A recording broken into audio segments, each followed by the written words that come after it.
우리 영혼을 구원해 주신 살아계신 아버지 하나님,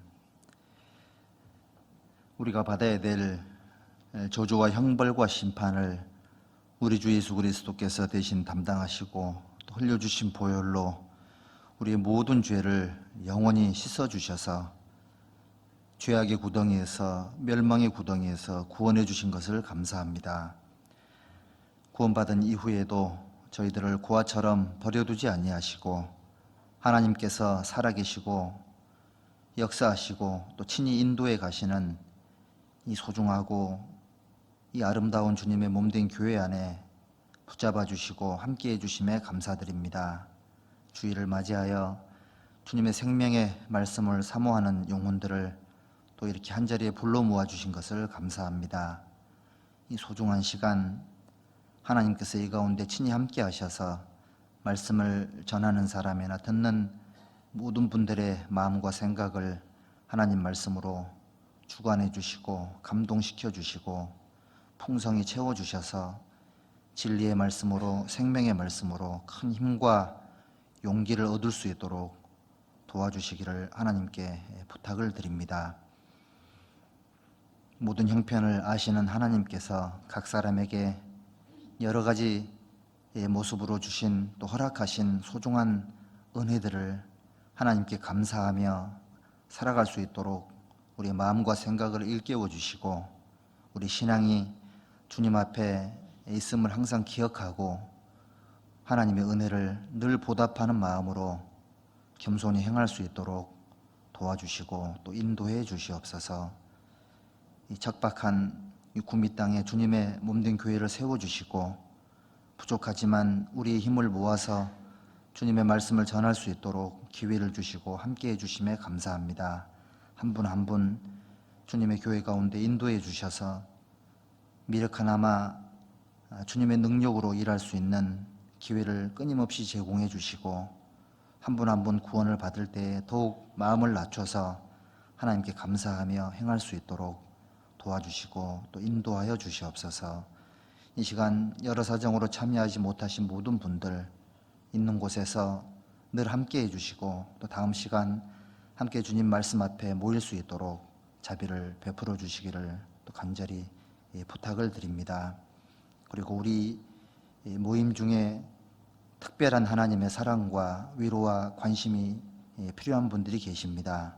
여러 가지 어려움 속에, 고통 속에 놓여 있는 모든 분들의 몸과 영혼과 또 삶의 모든 부분을 주님 친히 위로해 주시고 또 어루만져 주시고 도와주시기를 하나님께 간절히 부탁을 드립니다.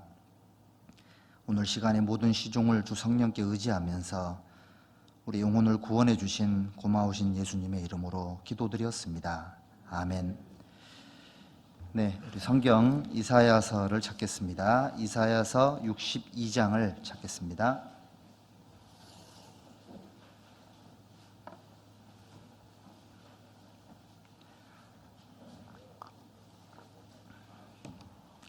이사야 62장 6절과 7절 말씀 함께 읽겠습니다. 예루살렘이여, 내가 너의 성벽 위에 파수꾼을 세우고 그들로 종일 종야에 잠잠치 않게 하였느니라.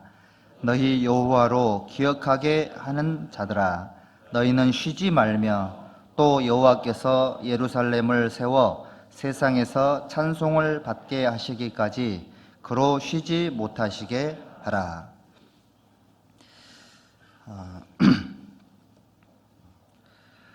지난 주간 우리 이교구 식구들 마음을 모아서 복음을 전하시느라고 수고들 많이 하셨고 또 보이지 않는 곳에서 기도로 동참해 주신 모든 분들 고생들 많이 하셨습니다.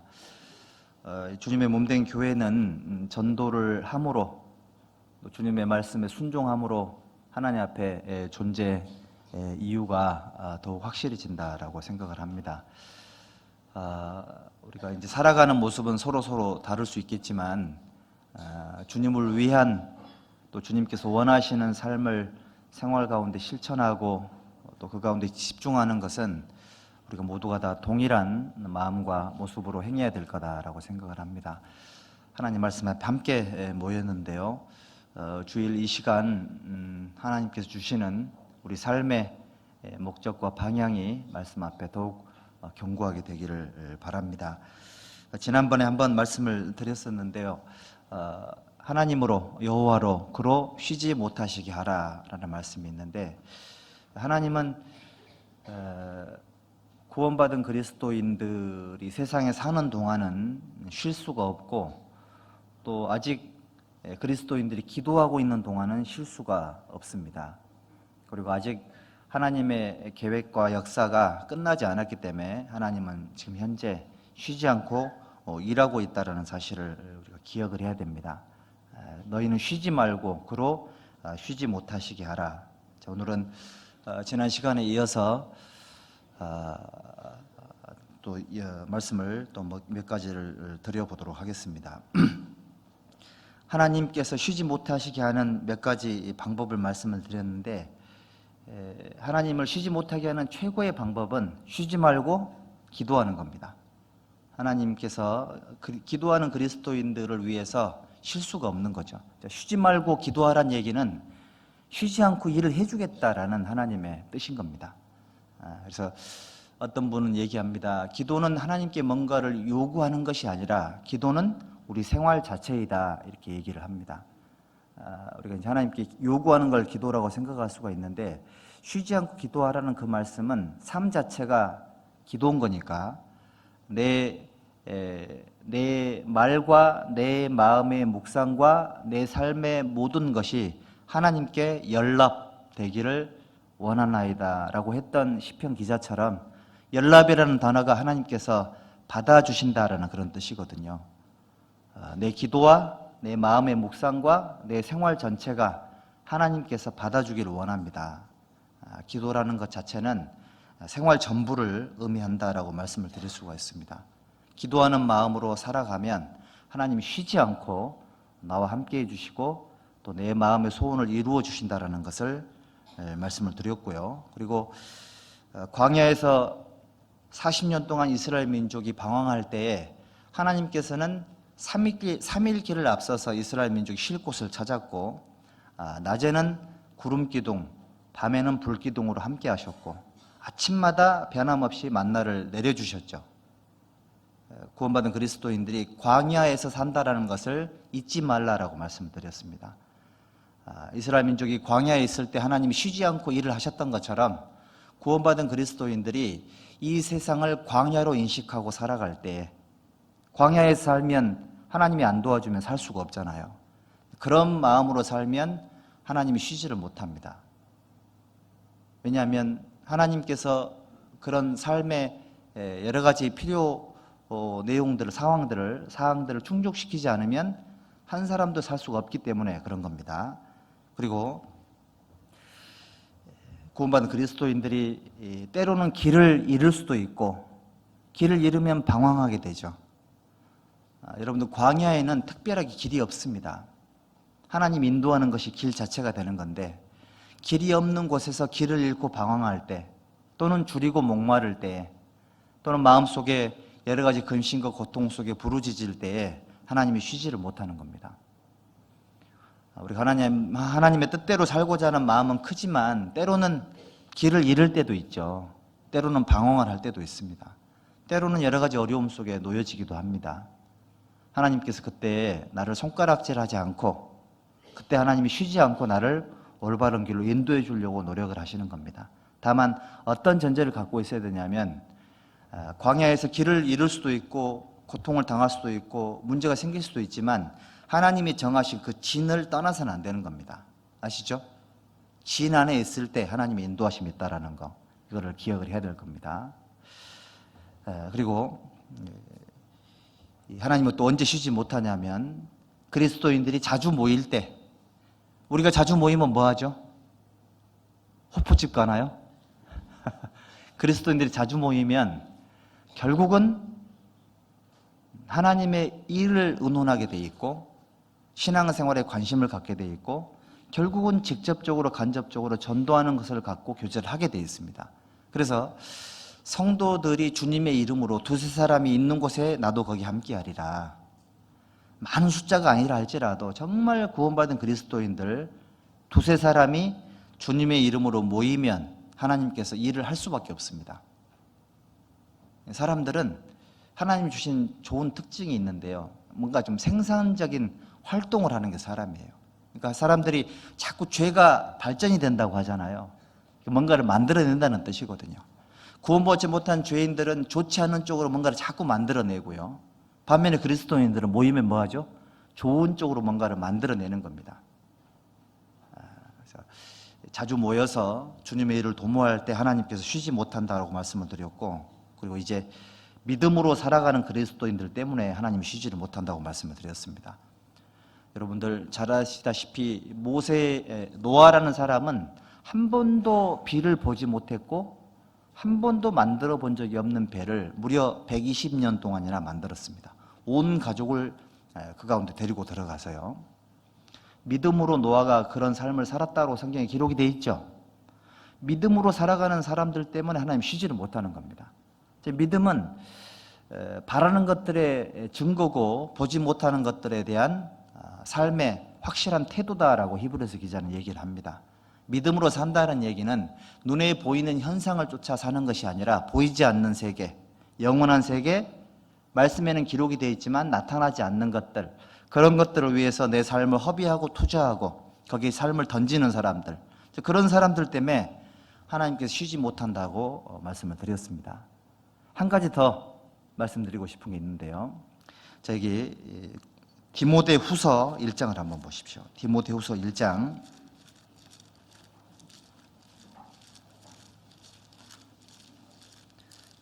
디모데후서 1장 8절 한번 보십시오. 8절.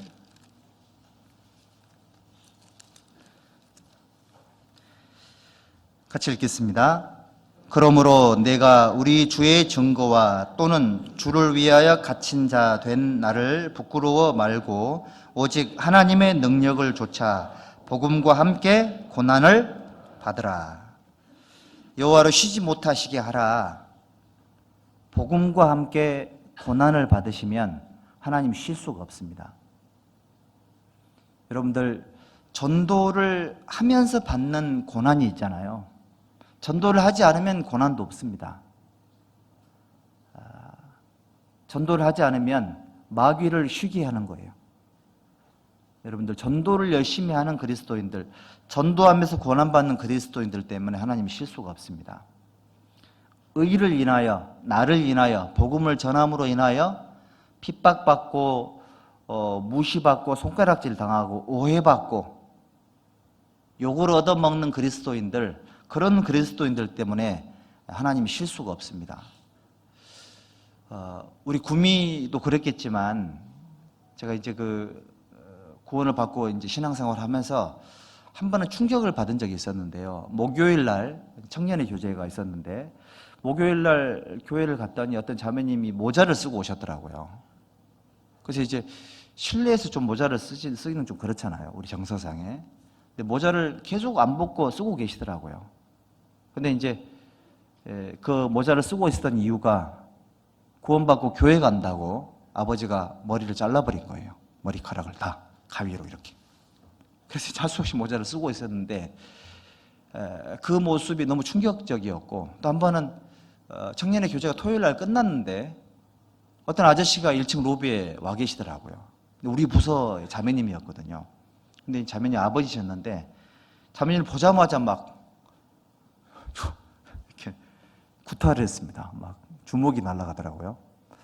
그런 모습들을 봤었고, 또 수양관에서 아버지를 모시고 어머니였죠. 저기 남해였던 것으로 기억이 됩니다. 남해 지역에 사는 어떤 어머님이 아들이 이제 엄마를 관광시켜 주겠다고 이제 공주수양관을 데리고 간 거예요. 당시에는 그런 것이 유행이었잖아요. 그런데 엄마가 속았지 않습니까? 따귀를 그냥 막 수양관 앞에서 아들을 그 사람만 막 때렸습니다. 지금 선교사님 나가 계시거든요. 근데 그런 기억들이 너무너무 기억이 선명합니다. 복음을 전함으로 고난받는 게 성경에 있는 인물들뿐만이 아니고 제 주변에 많았던 거예요. 우리 주변에. 근데 여기 혹시 복음을 전하는 것 때문에 머리 막 이렇게 잘라버리고 막 얻어맞고 막 이런 거 있으세요 혹시? 지금 요즘 그런 거 있나요? 물론 요즘 우리가 워낙 지혜롭게 하기 때문에 안 맞고 전하죠. 안 맞고 전하고 이렇게 잘 전하고 있긴 한데요. 어쨌든 복음을 전함으로 말미암아 고난받는 거, 이거는 아름다운 겁니다, 여러분들. 하나님 실수가 없는 거예요. 근데 이제 요즘 있잖아요. 신앙생활 전도할 때 자기가 TV 광고 모델인 줄 알아요. TV 광고 모델은 생활이 어찌 됐건 간에 좋은 이미지만 있으면 되잖아요. 그렇죠? 생활은 엉망인데 이미지만 좋으면 얼마든지 모델을 할 수 있습니다. 전도는 그렇게 해서 되는 게 아니죠. 생활로 전하는 거니까요. 그런 겁니다. 그래서 그리스도인들이 여러분들 된장을 잘 담궜습니다. 30년 지나면 간장이 되나요? 좋은 장은 묵을수록 깊은 맛이 나는 거죠. 그리스도인들은 그런 존재들이거든요. 우리 하나님 앞에 세월이 지나고 내가 하나님 앞에 점점 뭔가 깊이를 갖춰간다는 얘기는 묵은 장맛을 낼 수 있다는 그런 뜻인 거니까요. 여러분들, 전도는 이미지로 하는 게 아닙니다. 전도는 이미지로 하는 것, 착한 척, 고귀한 척 해서 되는 게 아니고요. 직접 전도를 함으로 고난받는 삶이 있을 때에 실제적으로 주님의 복음의 역사가 일어나는 겁니다. 개인적으로든 가정적으로든 구역에서든 교회에서든 정말 전도를 하고 싶다라면, 실제로 하고 있다면 이해할 수 없는 고통과 고난들이 정말 많습니다. 그래야지 맞는 거예요, 여러분들. 모든 게 형통하고 전도가 되는 경우는 지금까지 한 번도 없었던 겁니다. 내 삶은 왜 이렇게 형통할까? 내 삶은 왜 이렇게 평안할까? 지금 전도 안 하고 있는 거죠. 교회만 나오고 있는 겁니다, 지금. 물론 이제 작전상 그럴 수도 있습니다. 내가 힘을 기르고 충분히 준비를 하고 내가 뭔가 지혜를 갖춘 다음에 하겠다. 되게 좋은 계획이긴 한데, 근데 그게 너무 오랫동안 가서는 안 됩니다. 왜냐하면 구원을 받고 나서 10년이 지난 다음에 전도가 된다. 그런 말씀은 성경에 없거든요. 구원을 받자마자 전도하는 건 잘못됐다. 그렇게 기록된 건 없다고요. 저도 이제 지금 돌이켜보면은 제가 개인적으로 전도를 제일 열심히 할 때가 언제였냐면 구원 받고 얼마 안 돼서였습니다. 근데 뭘 압니까, 그때? 마음속에는 간절함밖에 없어요. 지혜가 있습니까? 경험이 있습니까? 아무것도 없어요. 그냥 간절함밖에 없는 거예요. 그렇죠? 근데 그때 전도가 됐어요. 지금 돌이켜보니까요. 지금은 제가 알 거 다 알거든요. 그러니까 우리 삶이 잘 생각 한번 해보십시오. 복음을 전함으로 말미암아 고난을 받고 있는 거냐, 그렇지 않는 거냐. 물론 지금도 물론 간접적으로 고난을 많이 받고 있죠. 하지만 직접적인 고난이 필요합니다. 의를 인하여 너희를 욕하고 거스려 오해하고 핍박하고 저주할 때 너희에게 복이 있나니. 그런 복이 우리 모두에게 있어야 되는 겁니다, 여러분들. 복음을 전함으로 받는 고통, 그러니까 신앙생활 함으로 받는 고통이 있습니다. 신앙생활 함으로 말미암아 가족들과 갈등이 생길 수 있고, 신앙생활 또 열심히 봉사하는 가운데 봉사 부서 안에서 갈등이 생길 수도 있습니다. 그것도 물론 잘하는 거지만 그거보다 더 잘하는 게 뭐냐면 전도함으로 받는 오해와 비난과 고통과 핍박들, 이 훨씬 더 하나님 앞에 가치가 있는 겁니다. 제 말이 맞죠? 제 말이 맞는 게 아니라 하나님 말씀의 기록이 그렇게 돼 있기 때문에 그런 겁니다, 여러분들. 복음과 함께 뭘 받으라고요? 고난을 받으라. 고난이 없다면 전도 안 하고 있는 거 아니냐, 이런 뜻인 겁니다. 전도를 함으로 고난을 받는 사람들은 신앙생활 하면서 교제하면서 봉사하면서 받는 고통과 갈등들은 아무런 문제가 안 돼요. 전도를 하지 않고 그런 고난이 없기 때문에 교제하면서 봉사하면서 생기는 문제가 다인 줄로 알고 막 힘들어하는 거예요. 사실 여러분들 최전방에서 가장 전투가 치열한 곳에 있는 그런 병사들은요, 밤에 잠 못 자고 보초 쓰는 것 때문에 힘들어하는 걸 이해를 못하는 거예요. 지금 생사의 갈림길에 있기 때문에 잠 못 자는 거는 눈앞에 총알이 왔다 갔다 하는 상황과 비교했을 때는 이거는 고난도 아닌 거죠. 복음과 함께 고난을 받으라 이런 말씀이 있습니다. 사도행전 한번 보십시다. 사도행전 8장 1절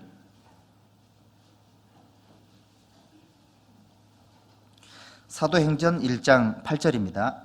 8장 1절 함께 읽읍시다. 사울이 그의 죽임당함을 마땅히 여기더라. 그날에 예루살렘에 있는 교회에 큰 핍박이 나서 사도 외에는 다 유대와 사마리아 모든 땅으로 흩어지니라. 스데반 집사의 순교를 기점으로 해서 예루살렘 교회에 공식적으로 본격적으로 핍박이 시작이 됐던 겁니다. 많은 사람이 이제 잡혀 죽는 일이 생겼던 거죠. 그리고 이제 이렇게 강제로 이렇게 그 유대인 그 모임에서 이렇게 퇴출을 당하고요. 출애라고 성경에 기록이 되어 있는데요. 그런데 이때 당시에 구원받은 그리스도인들이 핍박이 커져서 전도를 안 했느냐? 그렇지 않았던 겁니다. 성경이 뭐라고 말씀하셨냐면 예수님의 약속은 성령이 너에게 임하시면 너희가 권능을 받고 예루살렘과 온 유대와 사마리아와 땅끝까지 이르러 내 증인이 될 것이다 라고 예수님 말씀을 하셨죠. 예루살렘 교회에 핍박이 생기지 않으면 구원받은 그리스도인들이 흩어지질 않습니다. 예루살렘에 핍박이 생기니까 유대인들이 흩어지게 됐죠. 어디로 흩어졌을까요? 온 유대 땅으로 흩어지게 된 겁니다. 근데 가는 곳마다 핍박이 오니까 사마리아에까지 이르게 됐고 거기까지 핍박이 따라오기 때문에 소아시아, 나중에 모든 길은 로마로 통한다고 했던 로마까지 그리스도인들이 복음을 전하게 되는 계기가 됐던 겁니다. 복음과 함께 고난을 받으라. 고난받는 그리스도인들을 통해서 하나님의 역사가 이루어지는 거고, 그리고 악한 자 마귀는 교회를 핍박하고 전도하는 사람들을 핍박해서 그 사람들의 삶의 터전을 흩어버리고 고향 땅에서 쫓아냈잖아요. 성공했다고 생각을 했을 겁니다. 마귀 입장에서는. 그런데 예루살렘에서 쫓겨난 그리스도인들이 가는 곳마다 침체되어 있었습니까? 복음을 전했을까요? 복음을 전한 겁니다. 여기 4절 같이 읽읍시다. 그 흩어진 사람들이 두루 다니며 복음의 말씀을 전할세. 복음과 함께 고난을 받았을 때에 괜히 구원받았나 보다, 구원받고 나서 고난받기 너무 힘들다, 그런 간증을 했다는 기록이 없어요. 전도하면서 받는 고난과 핍박을 당연한 일을 겪는 것처럼 생각을 하면서 가는 곳마다 복음을 전했다라고 기록이 있는 겁니다. 사도행전 9장도 한번 보십시오. 사도행전 9장 1절입니다. 사울이 주의 제자들을 대하여 여전히 위협과 살기가 등등하여 대제사장에게 가서 다메섹 여러 회당에 갈 공문을 청하니 이는 만일 그 돌을 좇는 사람을 만나면 물은 남녀하고 결박하여 예루살렘으로 잡아오려 함이라. 사울이 행하여 다메섹에 가까이 가더니 호련히 하늘로서 빛이 저를 둘러 비추는지라. 땅에 엎드려져 들음에 소리써 가라사대 사울아 사울아 내가 어찌하여 나를 핍박하느냐 하시거늘 대답하되 주여 뉘시오니이까. 함께 읽읍시다. 가라사대 나는 내가 핍박하는 예수라. 여러분들 바울 사도가 되기 전에, 구원받기 전에 사울이었죠. 하는 일이 뭐였습니까? 구원받은 그리스도인들을 잡아가지고요 예루살렘으로 끌고 가는 거예요. 처형시키려고요. 근데 예수님께서 다메섹이 다마스커스입니다. 다메섹 도상에서 사울을 만났습니다. 뭐라고 말씀했습니까? 사울아 사울아 네가 어찌하여 나를 핍박하느냐 그랬죠? 사울이 핍박한 게 예수입니까? 구원받은 그리스도인들이었습니까? 그리스도인들을 핍박했는데 예수님은 어찌하여 나를 핍박하느냐 이렇게 얘기를 했던 겁니다. 초대교회 우리 믿음의 선배님들은 복음을 전함으로 고난을 받는 것을 당연하게 생각을 했던 겁니다. 당연한 삶의 모습이었던 거죠. 우리 형제자매님들 전도 때문에 핍박을 받는 거 당연하게 여겨야 됩니다. 전도하면서 오해받는 것 당연하게 여겨야 됩니다. 물론 피곤하기도 하고 때로는 조금 좀 힘에 부칠 때도 있을 수도 있습니다. 하지만 우리가 예수님이 가셨던 그 길, 사도들께서 가셨던 그 길, 우리 믿음의 선배들이 복음을 전하면서 고난을 받았던 그 길, 다른 길이 있을 수가 없겠죠. 다른 길이 있으면 그게 바로 잘못된 길인 겁니다. 전도를 하면서 받는 고난, 그것이 있으면 내 삶을 하나님이 책임져 줍니다. 소극적인 고난이 아닌 겁니다. 적극적인 고난을 취해야 되겠죠. 복음을 전함으로 고난을 받는 그리스도인들이 있으면 하나님이 쉬지를 못해요. 봐봐요. 자, 사울이 그리스도인들을 핍박하려고 다메섹으로 갈 때 예수님이 앉아 있었습니까? 거기 따라갔습니까? 따라갔잖아요. 고난받는 그리스도인을 위해 따라갔습니다. 네가 어찌하여 나를 핍박하느냐? 직접 개입을 하셨잖아요. 고난받을 때 하나님이 함께 하신다는 증거죠. 혼자 있는 것처럼 힘들어하거나 외로워하거나 슬퍼하는 것은 하나님 원치 않습니다. 이 말씀 읽어보면 전도하면서 고난을 받을 때 하나님의 임재가 가장 강력하게 느껴지는 그런 경험을 하시게 될 겁니다.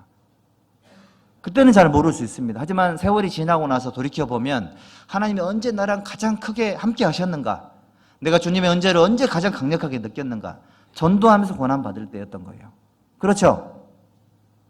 생활고 때문에 힘들어할 때 물론 그때도 하나님이 함께 하시죠. 그거보다는 전도하면서 받는 고난을 이렇게 경험을 할 때 하나님께서 그 가운데 더욱 함께 한다는 걸 우리가 알아야 되는 겁니다. 그럼 우리 구미교회는 어떻게 해야 될까요? 우리가 해야 될 일들, 우리가 나아가야 될 길들, 개인 전도 또는 가족 전도 또는 구역 집회, 교구 집회, 회별 집회 또는 전체가 하는 대전도 집회 할 때 이때 고난받는 각오를 하고 동참이 돼야 돼요.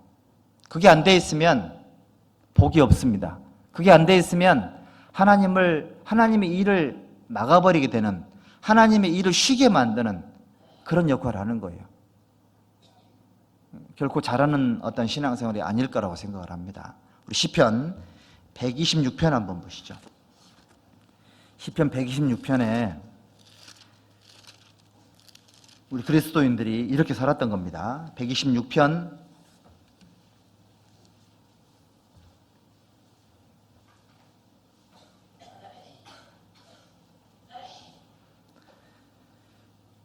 1절 보십시오. 1절 여호와께서 시온의 포로를 돌리실 때에 우리가 꿈꾸는 것 같았도다. 영원할 것처럼 느껴졌던 바벨론 제국, 철옹성 같은 그 바벨론 제국이 흔들리는 모습을 봤던 겁니다. 바벨론에 70년 동안 포로 생활을 하고 있던 유대인들의 최고의 소원은 뭐였을까요? 시온 땅으로 돌아가는 겁니다. 이때 페르시아 제국의 고레스가 나타납니다. 바벨론 제국을 무너뜨리고 조서를 내렸죠. 유대인들은 이스라엘 땅으로 돌아가도 된다.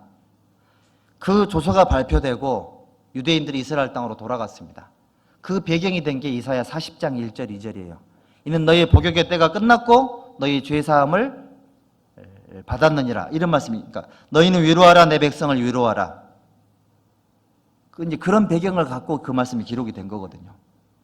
여기 그래서 시온의 포로를 돌릴 때 우리가 꿈꾸는 것 같았도다. 이거는 이제 우리가 구원을 받을 때 정말 꿈꾸는 것 같았잖아요. 그렇죠? 지옥 갈 우리가 구원을 받고 하나님 앞에 정말 꿈꾸는 것처럼 엄청난 큰 기쁨과 감동을 우리가 경험을 했습니다. 어떻게 살아야 되냐면 여기 2절에 그때 우리 입에는 웃음이 가득하고 우리 혀에는 찬양이 찼었도다. 저를 한번 보시죠. 입에다가 웃음으로 한번 가득 채워보시죠. 입에다가 침 말고 우리 입에는 웃음이 가득하고 우리 마음에는 찬양이 가득 찼었도다. 그리고 말하기를 열방 중에서 말하기를 여호와께서 저희를 위하여 대사를 행하셨다 하였도다. 여호와께서 우리를 위하여 대사를 행하셨으니 우리는 기쁘도다. 여호와여 우리의 포로를 남방 시내들같이 돌리소서. 5절 6절 함께 읽읍시다. 눈물을 흘리며 씨를 뿌리는 자는 기쁨으로 거두리로다. 울며 씨를 뿌리러 나가는 자는 정령 기쁨으로 그 단을 가지고 돌아오리로다. 바벨론 70년 동안 이스라엘 민족이 포로 생활을 할 때 있잖아요. 선지자들이 뭐 했냐면, 자, 이스라엘 민족 힘들어도 조금만 참아. 하나님이 약속의 시간이 끝나면 우리를 반드시 시온으로 돌려보내줄 것이다. 근데 그 말씀을 전해도요, 이스라엘 민족들이 그거를 받아들이지 않는 거예요. 울면서 전도를 했던 겁니다. 울면서. 참고 견디라고, 위로하고, 죄에서 돌이키라고 권고하고, 울면서 씨를 뿌렸던 겁니다. 씨가 뭐죠? 씨앗은 하나님의 말씀 의미하는 거예요. 말씀. 복음의 말씀, 생명의 말씀은 울면서 눈물 속에서 그게 씨앗이 떨어져야지만 생명이 나오는 겁니다. 우리 어제 집사님께서 화단에 씨앗을 뿌렸습니다. 씨앗 뿌리기 전에 뭐 했을까요? 물을 먼저 줬습니다. 생명의 씨앗은 물과 반드시 연결이 되어 있거든요. 복음을 전할 때 눈물을 흘리고 거기에 고난을 받고 마음의 눈물, 삶의 눈물, 고통의 눈물, 어떤 눈물이든 거기에 이제 함께 이렇게 씨앗과 묻잖아요. 그럼 그 가운데 생명이 올라와요. 게으르게 드려지는 것들은 생명이 올라오질 않습니다. 씨앗을 뿌리는 게 중요한 게 아니고요. 씨앗이 생명이 나와서 열매가 되려면 반드시 거기에 물이 뿌려져야 된다고요. 그 물이 뭘까요? 그리스도인들의 고난입니다. 고난. 피눈물을 뿌려야지만 피눈물 속에서 생명이 올라온다는 사실을 기억을 하셔야 됩니다. 우리가 언젠가부터 전도를 하면서 고난받는 게 마치 그 패배의식 속에 뭔가 살아가는 것처럼 뭐 힘을 좀 잃어버린 상태로 축 처진 상태로 살아갈 수 있거든요. 해도 안 되더라. 말은 하지 않지만 분위기가 이제 그렇게 될 수 있습니다. 내 삶의 전반적인 부분에 있어서 그럴 수 있거든요. 할 일이 없으면 주님이 오셨겠죠. 어떻게 생각하십니까? 교회가 할 일이 없으면 주님이 오셨겠죠. 안 오셨다는 얘기는 할 일이 있다는 얘기인 거예요. 우리 중에서도요, 할 일이 있다라고 생각하고 열심히 전도하는 사람과 해봐야 안 되더라 안 하는 사람과 하나님 보기 어떤 사람의 삶이 합당하겠습니까? 어떤 사람은 좁고 어둡고 캄캄한 길을 갑니다. 한 줄기 빛만 발견해도요, 가슴속에 막 흥분이 생기고 감사가 올라와요. 어떤 사람은 평탄한 길을 갑니다. 그러다 조그만 돌뿌리 하나 만나도 불평불만을 해요. 어느 길을 가셔야 되겠습니까, 여러분들? 좁고 캄캄하고 무섭고 두려운 계곡길을 갈 때에 한 줄기 빛을 보면 그때 하나님께 감사가 되고 희망과 용기가 올라와야 됩니다. 그런 길을 가고 있어야 돼요. 복음과 함께 고난을 받아야 된다. 이 말씀을 반드시 기억을 해야 됩니다. 그래야지만 우리 주님이 쉴 수가 없습니다. 그러고 쉬지 못하시게 하라 이렇게 말씀하셨잖아요. 이사야 62장 다시 보시죠. 62장 6절 보십니다. 6절.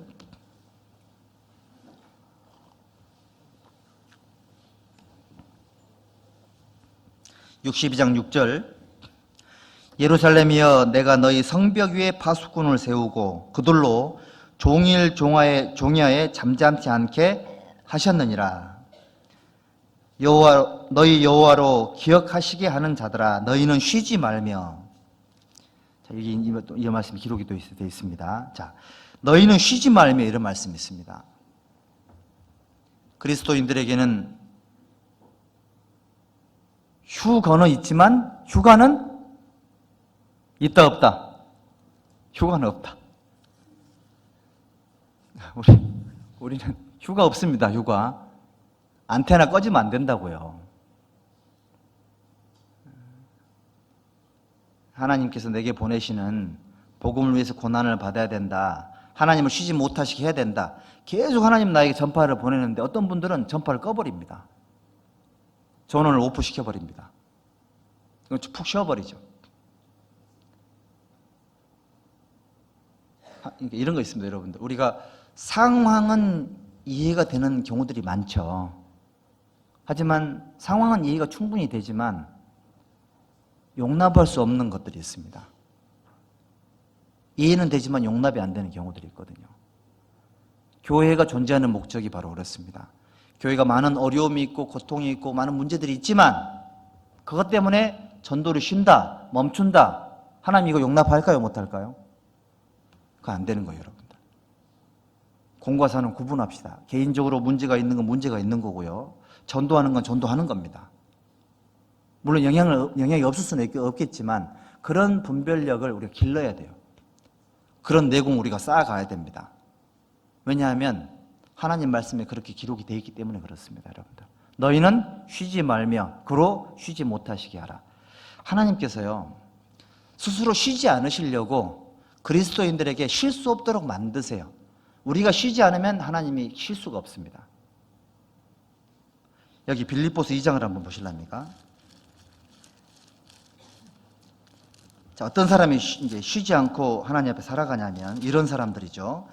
빌립보서 2장 13절 보십니다. 13절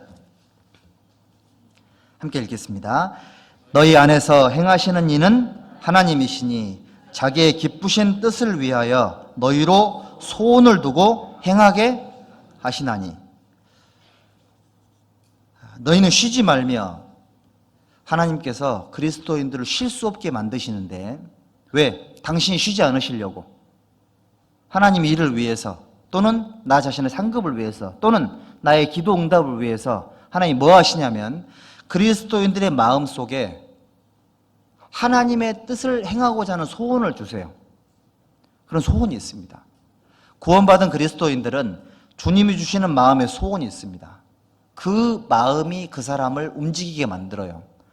하나님께서 주시는 마음의 소원, 이것이 있는 사람들은 쉴 수가 없습니다. 그 사람들 때문에 하나님이 쉬지를 못하는 거예요. 여러분들, 하나님께서 내 마음에 주신 마음의 소원이 있으세요?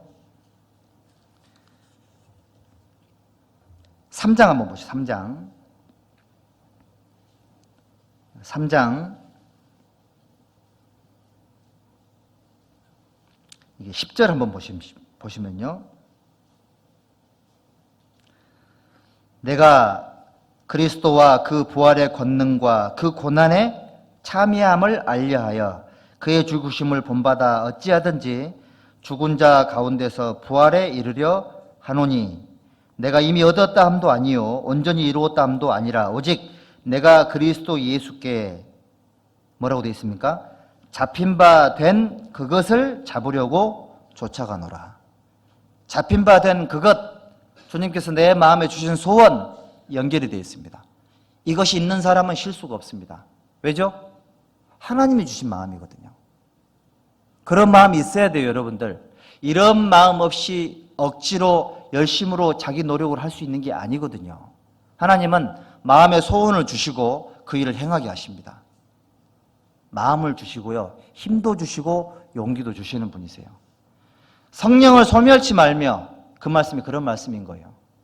말씀을 들을 때 내가 정리해야 될 죄가 떠오르죠. 이런 것들은 내가 하지 말아야 되겠다. 하나님 주신 마음인 거예요. 내가 봉사할 때 이렇게 해야 되겠다. 형제자매들이 계신 모임에 나갈 때 내가 이렇게 해야 되겠다. 그 마음 누가 주신 거죠? 하나님 주신 거예요. 바울 사도는 자기 마음과 생각을 세밀하게 살폈던 겁니다. 하나님께서 어떤 마음을 주시는지, 어떤 생각을 하게 하시는지, 어떤 계획을 하게 하시는지, 그리고 그것을 잡힌 바 된 그것을 잡으려고 쫓아갔던 겁니다. 꽉 잡고 놓지 않았던 거예요. 근데 주님이 주신 마음의 소원의 소중함을 모르는 사람은 주셔도 붙잡는 게 없는 거예요. 잡힌 바 된 그게 없다는 얘기는 잡고자 하는 마음이 없었다는 얘기인 겁니다. 주님이 뭔가 마음의 소원을 줬는데 안 잡거나 가치를 모르면 하나님이 안 주세요. 그래서 있는 자는 받아서 더 넉넉하게 될 것이요 없는 자는 그 있는 것도 빼앗기리라, 이렇게 되어 있는 겁니다. 기도하면서, 말씀을 들으면서, 신앙생활을 하면서 간증을 들으면서 있잖아요. 마음속에 소원이 올라와요. 소원. 그 마음속에 하나님 주신 소원과 생각을 확 붙잡아야 됩니다. 하나님 주셨다는 얘기는 붙잡으라 그런 뜻인 거예요. 자, 여러분들, 예루살렘에서 엠마오로 내려가던 제자들에게 예수님이 나타나셨죠. 성경을 쭉 설명하면서 본인이 예수라고 설명을 했던 겁니다. 그러면서 지나가려고 했던 겁니다. 신기하지 않습니까? 말씀을 가르쳐주고 지나가려고 했던 거예요. 근데 그 두 제자가 어떻게 했습니까? 붙잡았습니까? 지나가게 내버려 뒀습니까? 붙잡았잖아요. 그래서 신앙의 회복이 있었던 겁니다. 만약에 안 붙잡았으면, 말씀을 들었지만 예수님께 설명을 직접 들었지만 붙잡지 않았으면 그 사람들 엠마오로 갔을 거예요. 성경에 기록이 안 됩니다. 붙잡으니까 예루살렘으로 다시 리턴을 했잖아요. 소돔과 고모라를 멸망시키려고 천사 둘을 보냈습니다. 그때 예수님이 함께 따라가셨죠. 그때 아브라함에게 3명의 사람이 나타났습니다. 아브라함이 붙잡았습니까? 그냥 진작에 내버려 뒀습니까? 붙잡았잖아요. 준비가 안 돼 있었지만, 예고가 돼 있지 않았었지만 붙잡아가지고 떡과 식물을 대접을 한 겁니다. 그때 하나님의 비밀이 아브라함에게 알려졌습니다. 그래서 그 조카 롯이 구원을 받은 거예요, 여러분들. 이거 기억해야 됩니다, 여러분들. 여호와로 쉬지 못하시게 하라. 너희는 쉬지 말며, 이 말씀 속에 우리 신앙생활에 핵심이 들어있는 겁니다. 비밀이 이 속에 들어있는 거예요. 자, 여기 보십시다. 이게 우리 사도행전 7장을 한번 보십시오. 사도행전 7장에 예를 한번 들어볼게요. 사도행전 7장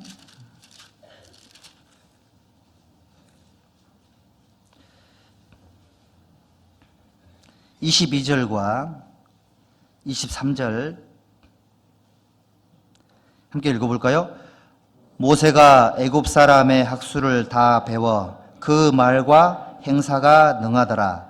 나이 40이 되매 그 형제 이스라엘 자손을 돌아볼 생각이 나더니 됐습니다.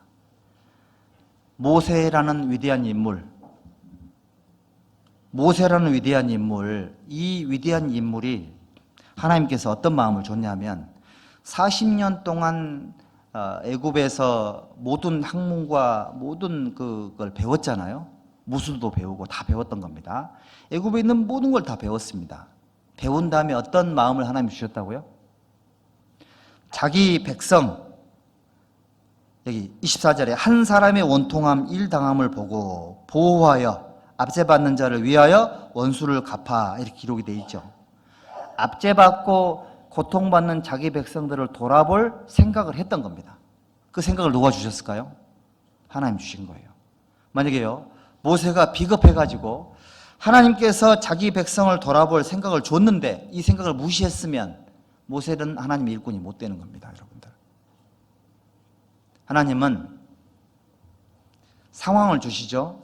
상황 속에 내 동족들이 고통받고 억압받고 원통하는 일을 당하는 것을 보게 만들어요.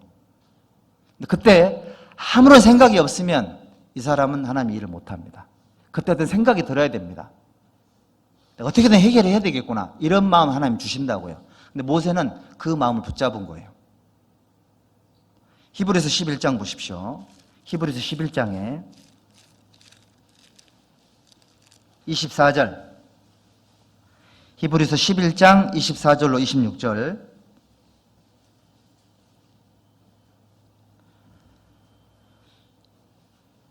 (24절부터) 26절까지를 함께 읽읍시다.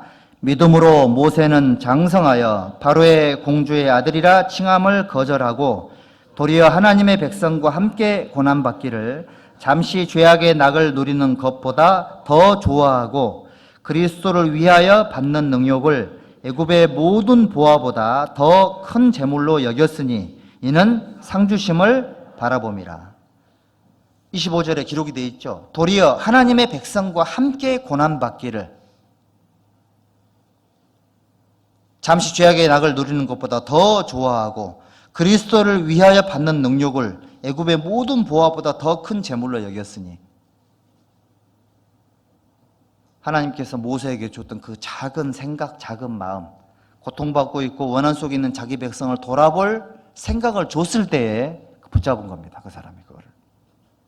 내 마음속에 하나님이 주신 마음의 소원, 작은 거 하나를 붙잡을 수 있는 가치를 깨닫는다면 더 큰 일을 하게 하시는 거예요, 여러분들. 만약 그거 안 붙잡았으면 이 모세에게 그 광야에 40년 없는 겁니다. 만약에 모세가요, 애굽에 40년만 있었으면 모세후경에 기록이 안 되죠. 모세는 하나님의 위대한 일꾼이 될 수가 없었던 겁니다. 애굽에서 40년 동안의 삶 이후에 자기 백성을 돌아보는 마음을 하나님이 줬을 때 이거 붙잡았잖아요. 여러분들, 구원받지 못한 가족들, 이 세상의 전부라고 생각하는 주변에 있는 잃어진 영혼들 보면 가슴이 답답해요? 시원해요? 가슴이 답답하죠? 가슴이 얼마나 답답합니까? 그리고 죄와 죽음과 고통과 삶의 모든 찌꺼기와 어려움들이 뭐 때문에 시작이 됐죠?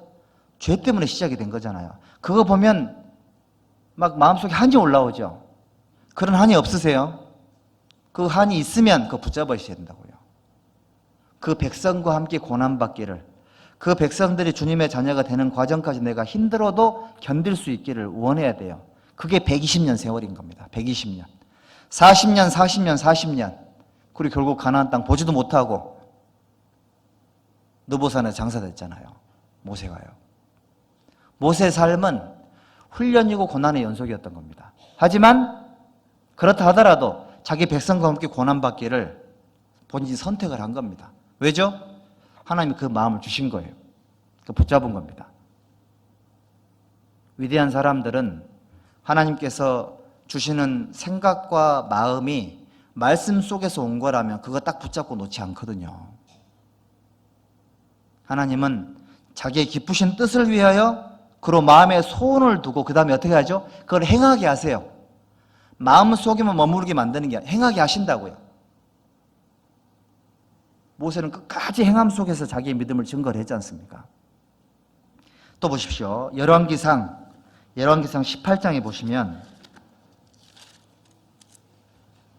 21절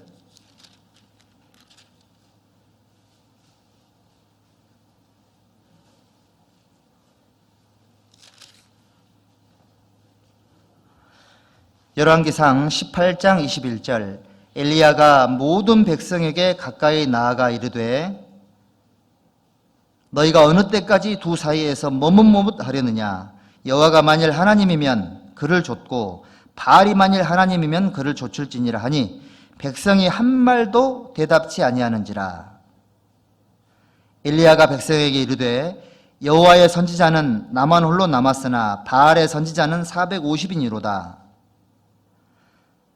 그런즉 두 송아지를 우리에게 가져오게 하고 저희는 한 송아지를 택하여 각을 떠서 나무 위에 놓고 불은 놓지 말며 나도 한 송아지를 잡아 나무 위에 놓고 불을 놓지 말고 너희는 너희 신의 이름을 부르라. 나는 여호와의 이름을 부르리니 이에 불로 응답하는 신 그가 하나님이니라.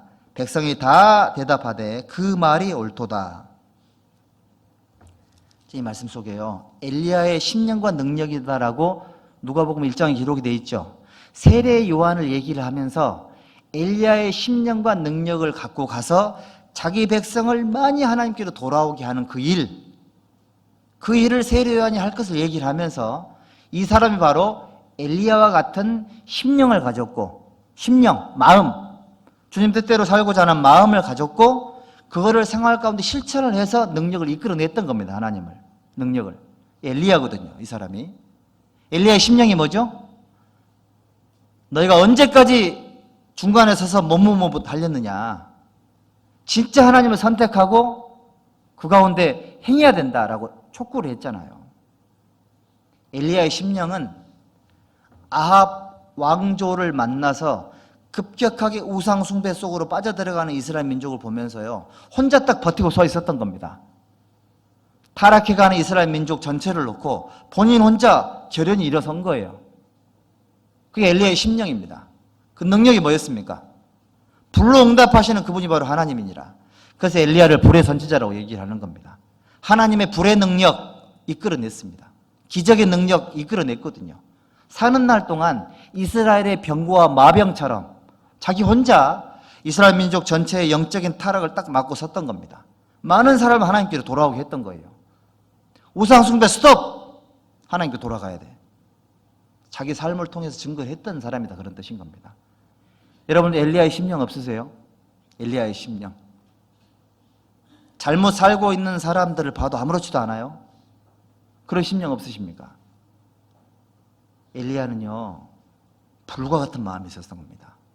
우상 숭배에서 돌이키게 하려고 하나님 말씀에 올바로 서게 하면 만들려고 자기 백성을 우상 숭배에서 떠나서 구원받게 만들려고 엘리야가 얼마나 자기 삶 전체를 드렸냐고요. 이 사람 때문에 하나님이 실수가 없었던 겁니다. 마음에 주신 소원을 삶 속에 실천을 한 겁니다. 삶 속에. 이게 엘리야였던 거예요. 그리고 예레미야도 맞아요. 예레미야도 사실은 북이스라엘의 멸망을 당하고 남유다, 그러니까 여전히 북이스라엘의 못된 습성을 답습해가지고 우상숭배를 계속 행할 때 계속 복음을 전했잖아요. 그렇게 살면 멸망할 거니까 빨리 돌이키라고. 자기 가족, 친구들도 돌아서고요. 심지어는 자기를 죽이려고 했습니다. 삶의 회의감도 생겼고 하나님 일에 대한 회의감도 생겼습니다. 내가 다시는 여호와의 이름을 선포하지 않고 그 이름으로 말하지 않겠다. 그런 각오를 한두 번 한 게 아니에요. 내가 전도하나 봐라.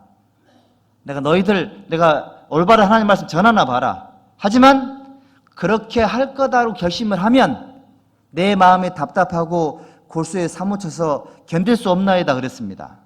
다시 복음을 전했죠. 요나처럼 하면 안 돼요. 요나가 어떻게 전도했습니까? 요나는 니느웨 사람들 너희는 멸망할 거다. 그걸로 끝이었습니다. 그걸로 끝이었습니다. 어떻게 전도했냐면 너 지옥 가. 그걸로 끝이었던 거예요. 왜 지옥 가는지, 누가 나를 지옥 보내는지, 어떻게 하면 지옥에서 안 갈 수 있는지, 지옥 가는 영혼에 대한 애착이 전혀 없이, 요즘 말로 영혼 없이 복음을 전했던 거예요. 그런데 멸망을 당해야 마땅한 니느웨가 돌이켰어요. 다 돌이키는 겁니다. 하나님의 심판이 유보됐습니다. 그걸 보고 요나가 좋아했습니까? 싫어했습니까? 너무너무 싫어했잖아요. 그때 하나님 뭐라고 말씀하셨죠? 자, 네가 잠깐 나서 너 더위를 덮여줬던 이 식물도 네가 아꼈거든.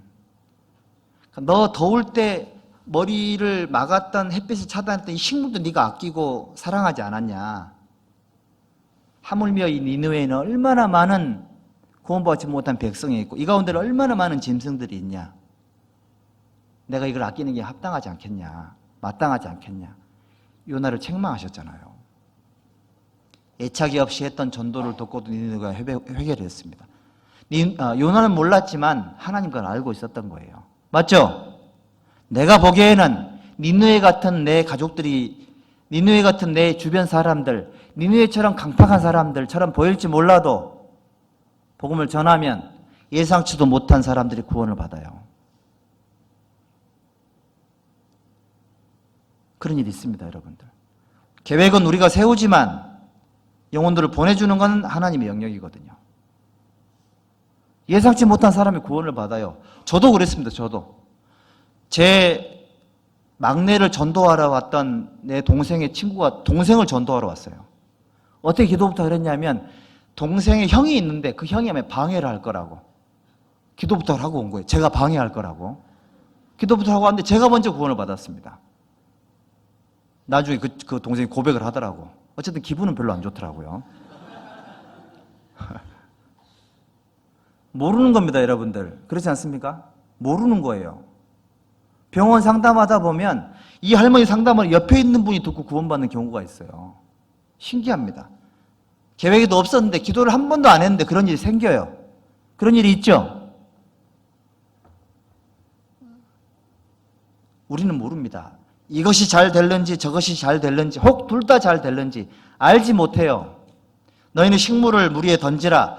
여러 날 후에 도로 거두리라. 당장 거두는 게 있고요. 1년 후에 거두는 게 있고 또 10년 후에 20년 후에 거두는 게 있어요. 내가 못 거두면 하나님이 거둬요. 그래요, 안 그래요? 그런 믿음 없으세요? 그런 믿음이 있어야죠. 내가 던지면, 내가 뿌리면 반드시 거둔다라는 믿음이 있어야 돼요. 내가 못 거두면 누가 거둔다고요? 하나님이 거둬요. 하나님 그런 분이십니다. 그래서 신혼의 하나님이라 그랬잖아요. 신혼하시는 하나님.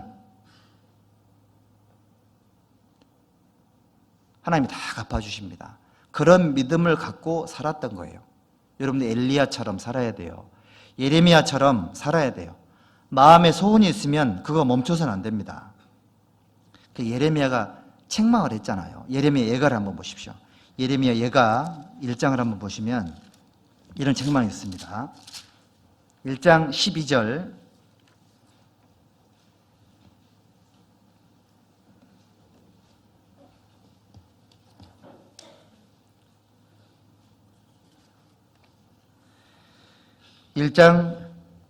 함께 읽읍시다. 무릇 지나가는 자여 너희에게는 관계가 없는가? 내게 임한 근심 같은 근심이 있는가 볼지어다. 여호와께서 진노하시는 날에 나를 괴롭게 하신 것이로다. 예루살렘이 완전히 멸망을 당했거든요. 우상 숭배 때문에 말씀에 끝까지 돌이키지 않아서 멸망을 당했는데, 멸망을 당해가지고 많은 사람이 포로로 잡혀가고 많이 죽었습니다. 눈앞에는 어린 아이들이, 부모가 다 죽어버렸으니까요.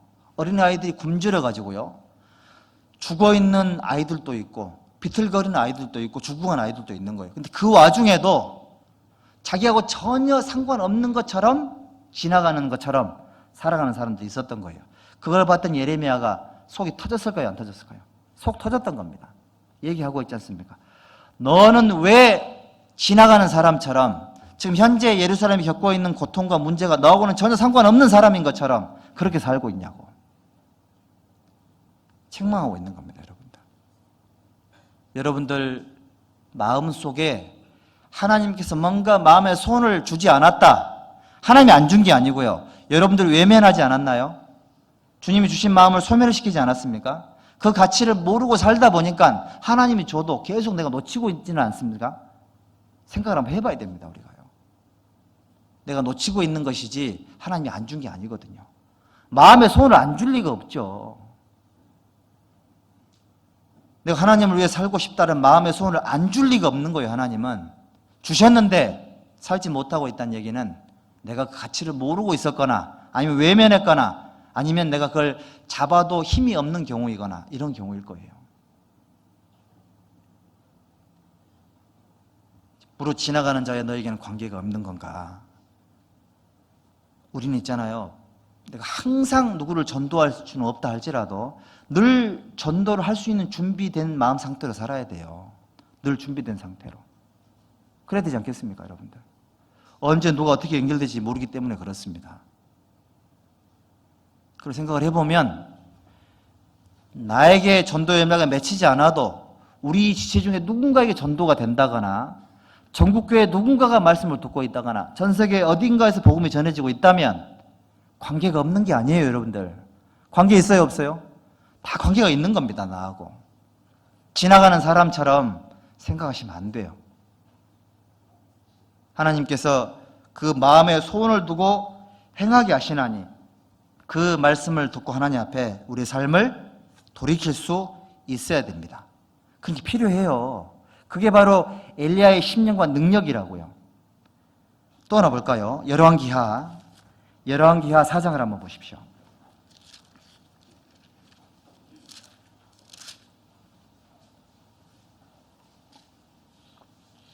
열왕기하 4장 32절 보십니다. 32절. 열왕기하 4장 32절. 엘리사가 집에 들어가 보니 아이가 죽었는데 자기의 침상에 눕혔는지라. 들어가서는 문을 닫으니 두 사람뿐이라.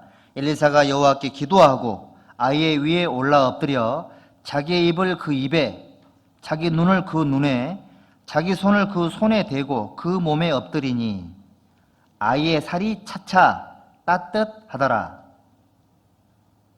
엘리사가 내려서 집 안에서 한 번 이리저리 다니고 다시 아이 위에 올라 엎드리니 아이가 7번 재채기 하고 눈을 뜨는지라. 잘 하시는 말씀이죠. 수냄 여인, 이 지혜로운 수냄 여인이 엘리사를 위해서 전도할 수 있는, 어떤 복음을 전할 수 있는 어떤 선지자의 역할을 잘할 수 있도록 배려를 했습니다. 그게 너무 고마워가지고 엘리사가 하나님께 기도를 해가지고 아들을 줬습니다. 근데 그 아들이 아이고 머리야 하더니 죽었습니다. 남편에게는 아이의 죽음을 알리지 않고 곧장 엘리사를 찾아갔습니다. 그런데 엘리사가 누구를 보냈습니까? 자기 지팡이를 갖고 게하시를 보냈습니다. 아마 이 수넴 여인이 자기 아들이 죽었다고 말을 안 한 것 같아요. 게하시를 보냈는데 게하시가 갔습니다. 뭐 갖고 갔습니까? 엘리사의 지팡이를 갖고 갔습니다. 갔는데 여기 31절 보세요. 게하시가 저희에 앞서 가서 지팡이를 그 아이의 얼굴에 놓았으나 소리도 없고 듣는 모양도 없는지라 돌아와서 엘리사를 맞아 가로되 아이가 깨지 아니하였나이다. 이 말씀만 보면 게하시가 잘못이 있어요, 없어요? 잘못이 전혀 없어요. 게하시는 시킨 대로 했던 겁니다. 그런데 엘리사는 게하시가 못했던 일을 했습니다. 무슨 차이가 있죠? 간절함의 차이가 있는 거죠.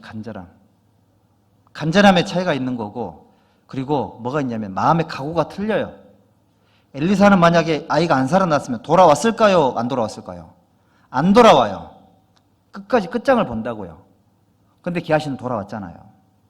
이 차이가 있는 겁니다, 여러분들. 게하시가 될 건지 엘리사가 될 건지 자기가 정하는 거예요. 처음부터 엘리사가 아니었던 겁니다, 여러분들.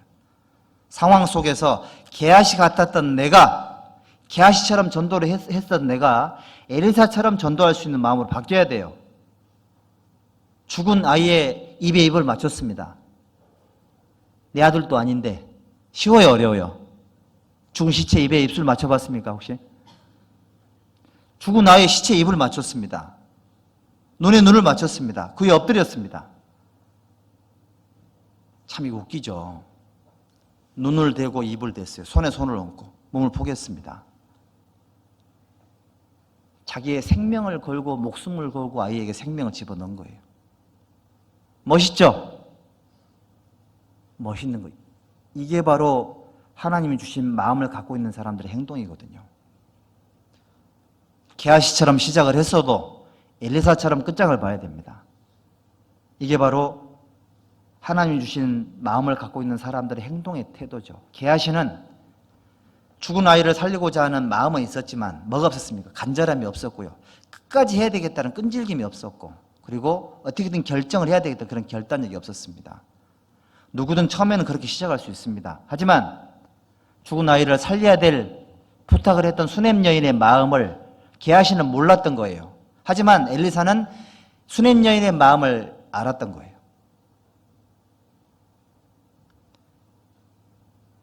전도하는 우리가 예수님이 엘리사의 모형이라면 수넴 여인은 누구의 모형이 돼야 될까요? 전도하는 사람들의 모형이 돼야 돼요. 당신 지팡이로 안 됩니다. 당신 직접 가야 됩니다. 그리고 직접 오게 하려고 사람을 보낸 게 아니잖아요. 본인이 갔습니다. 직접. 게하시를 보냈는데 말리지 않았죠. 게하시도 보내고 엘리사의 지팡이도 갔습니다. 하지만 결국 수넴 여인은 엘리사를 데리고 갔습니다. 결국 엘리사가 죽은 자기 아들을 살렸습니다. 수넴 여인은 처음부터 알고 있었던 거예요. 게하시로는 안 된다라는 것을. 여러분, 우리 전도할 때요, 이런 마음이 필요하다는 생각이 듭니다. 여기 보면 근데 한 번에 되는 게 아니죠. 차차 따뜻하더라. 차차 따뜻하더라. 차차죠. 시간이 10년 걸릴 수도 있어요. 20년 걸릴 수도 있습니다. 50년 걸릴 수도 있습니다. 차차 따뜻하더라. 그리고 한 번이 안 되니까 내렸습니다. 다시 내려서 이리저리 한 바퀴 돌고 다시 시도를 했습니다. 여리고성이 한 번만에 무너진 게 아니죠. 한 바퀴씩 6일을 돌고요. 7일째 되는 날은 7바퀴를 돌았습니다. 하나님이 신호를 보낼 때 나팔을 불었습니다. 그때 여리고성이 무너졌죠? 그때와 시기는 하나님이 정하는 거예요. 엘리사가 했던 거는 노력이죠. 간절함의 노력, 끝까지 했던 노력과 어떤 그런 어떤 삶 자체가 결국은 차차 따뜻하게 만들고, 결국은 살아나게 만들고, 결국은 죽은 생명으로 돌아오게 만들었잖아요. 엘리사가 대단한 게 아니고요. 엘리사에게 그런 마음을 주신 하나님이 대단한 거고, 정말 엘리사에게 본받을 게 있다면 주신 마음의 가치를 깨닫고 붙잡았던 거예요. 얼마나 멋있냐고요. 이런 사람이 멋있는 거예요. 키 크고 잘생긴 사람이, 돈 많은 사람이 멋있는 게 아니고요. 못생겨서도, 힘이 없어도, 가난해도 주님의 일을 위해서 이런 열정을 발휘하고 있잖아요.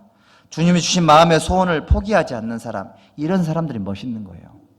그런 사람이 돼야 되지 않겠냐, 이런 뜻인 겁니다, 여러분들. 근데 엘리사가 이거 누구한테 배웠을까요?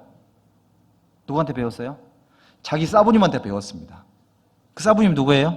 엘리야. 엘리야도 사렙다 과부의 아들이 죽었습니다.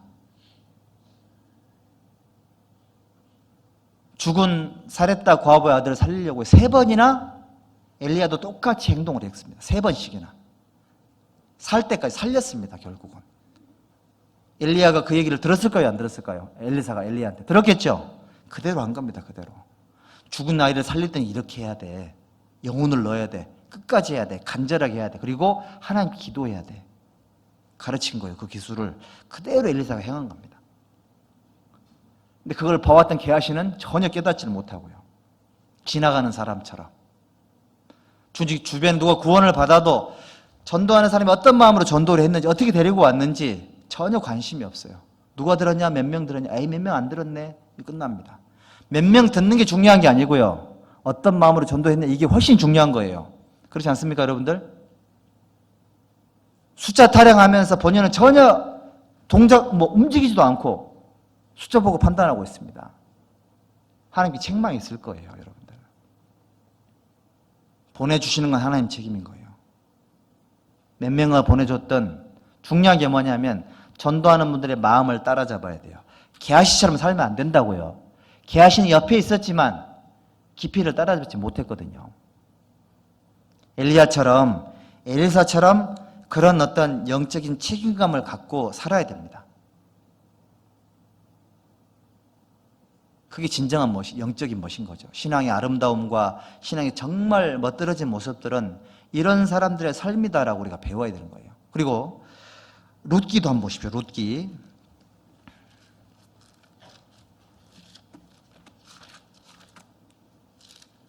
사무엘상 앞에 룻기가 있습니다. 3장. 룻기 3장 18절을 한번 찾아봅시다.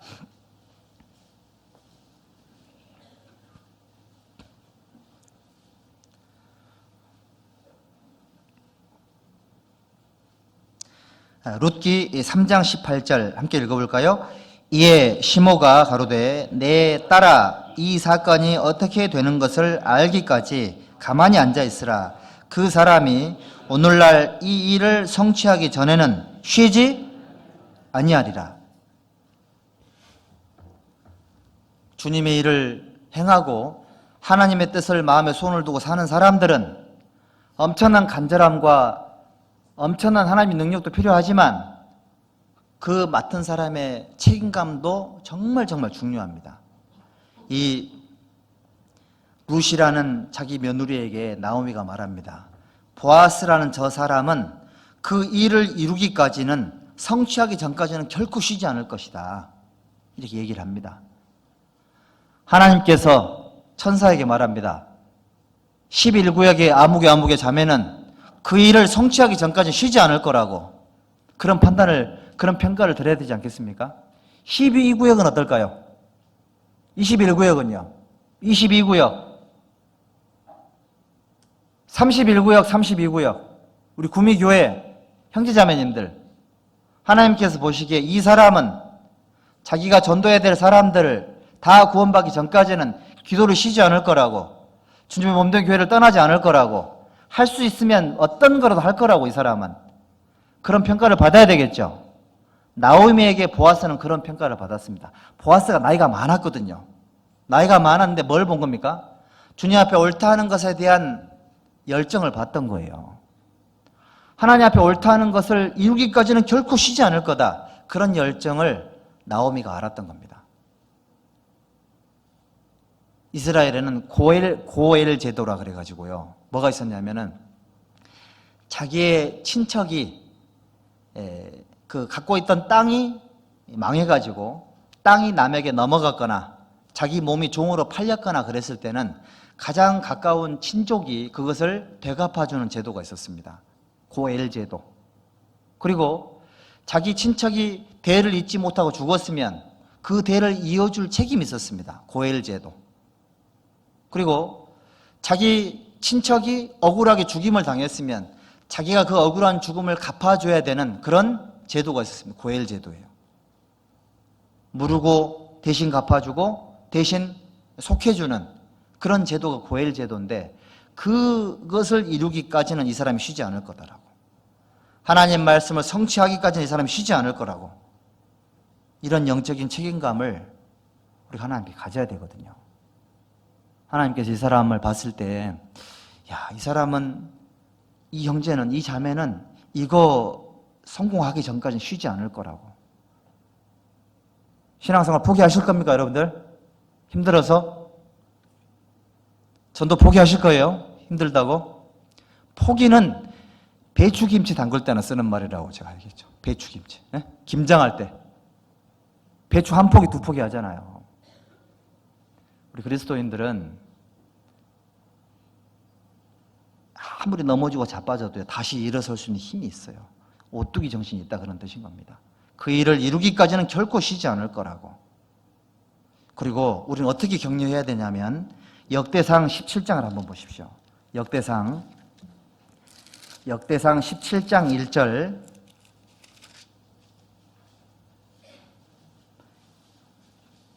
1절 2절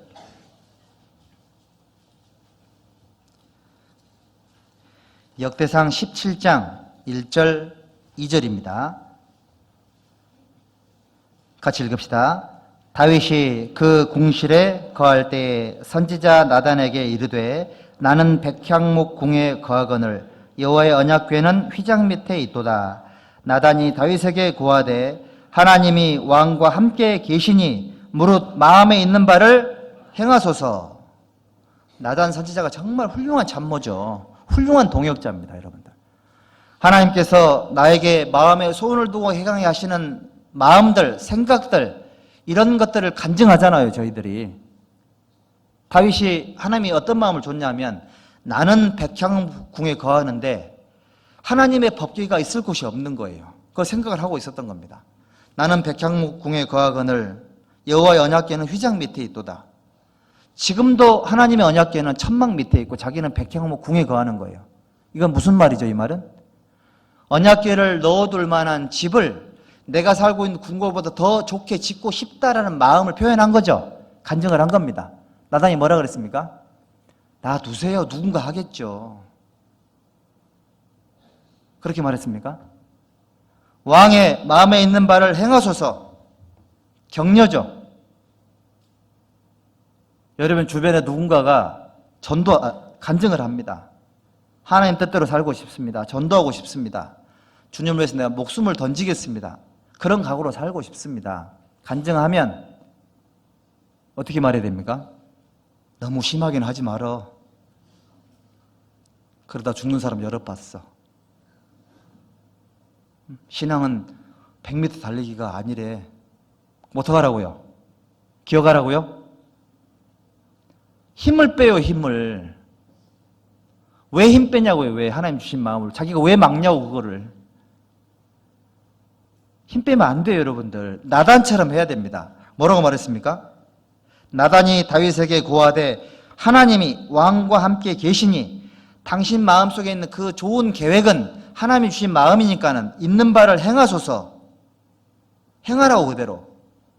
격려해 줬잖아요. 이런 게 필요하죠, 저희들에게. 사랑과 선행을 격려해주고 순종할 수 있도록 도와줘야 되고 이게 좋은 쪽으로 부추겨야죠. 좋은 쪽으로. 안 좋은 얘기, 나누는 얘기, 불평 얘기, 비난한 얘기하면 좋은 쪽으로 충동을 시켜요. 좋은 쪽으로. 안 좋은 쪽으로 이게 짝짝꿍하지 말고요. 좋은 쪽으로. 사실이 그렇다 하더라도 좋은 쪽으로 생각을 해야죠. 믿음대로 되는 겁니다, 여러분들. 믿음대로. 정말 안 좋아도 믿음대로 되는 거예요. 그리고 누가 나를 욕하거들랑 뭐라고 말해야 되냐면 그 사람이 나를 잘 몰라서 그러는데 사실은 나는 그것보다 훨씬 더 나쁜 놈이라고 이렇게 말할 수 있어야 돼요. 사실이 안 그렇습니까?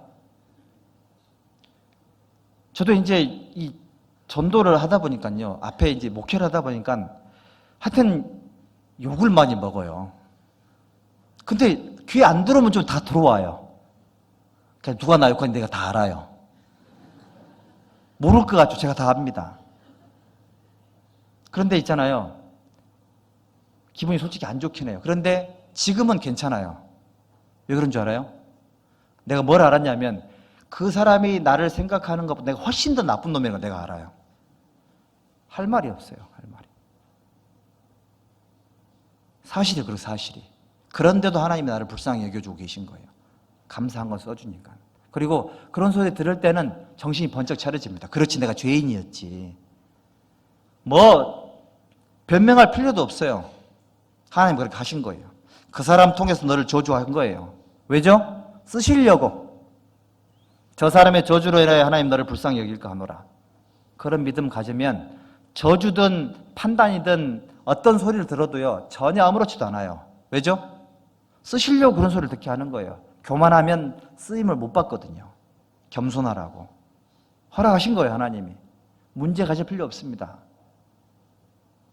누구의 평가가 문제됩니까? 문제되죠, 솔직히. 근데 이거 뛰어넘어야 됩니다. 이거 못 뛰어넘으면 항상 어린아이예요. 못 뛰어넘으면 누가 나를 어떻게 판단할까 생각할까 이쪽에 초점 맞추면 아무것도 못해요. 근데 어떤 분들은 또요 이걸 믿음으로 소화하지 못하고 무시하는 사람이 있어요. 무시하는 건 잘하는 게 아니에요.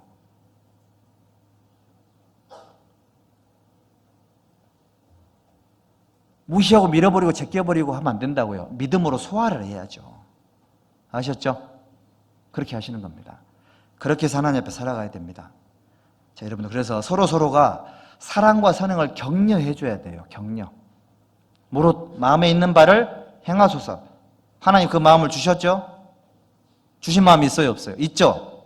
주신 마음을 하나님 앞에 잘 쓰임 받도록 밀어주고 도와줘야 돼요. 그래야지만 하나님께서 그 모임을 귀하게 여기고 그 관계에 축복을 하시는 겁니다. 무릇 마음에 있는 바를 행하소서. 나단의 소원은 뭘까요? 나단의 소원은. 나단은 따라가는 사람이니까 다윗 왕이 자나깨나 하나님 생각을 했으면 좋겠고 다윗이 어떤 계획을 세울 때는 항상 하나님께 이론적으로 계획을 세웠으면 좋은 거예요. 그러니까 그런 생각을 항상 하고 있으니까 다윗의 입에서 나오는 왕의 계획을 듣고 싶은 거예요. 나단에게 했던 독백과 같은 그 말을 나단은 평상시 기도 가운데 바라고 있었던 겁니다. 하나님이 함께 계시니 마음에 있는 바를 행하소서. 그래서 다윗이 뭐 했습니까? 성전을 지을 준비를 했잖아요. 준비를 한 겁니다. 자기가 안 지어도 돼. 준비를 했던 거예요. 왜? 솔로몬과 자기는 생명이 연결되어 있기 때문에 우리가 하는 거는 내가 하는 거예요. 내가 하는 건 우리가 하는 거고요. 그런 넓은 마음 하나님 주신 겁니다. 다윗에게. 마음에 있는 바를 행하소서. 여러분들 형제자매들 대화할 때 간증할 때 들을 때 그 마음속에 정말 하나님을 향한 마음이 뜨거운지 아닌지를 살펴야 되고 뜨거운 게 없으면 뜨거움을 불러 넣어줘야 돼요. 밥도 사서 먹이고 신앙이 식은 사람들에게는 뜨거운 음식을 좀 대접해 주세요. 전골 같은 거 뜨겁게 해가지고 그냥 입 천장을 벗겨내야 된다니까요.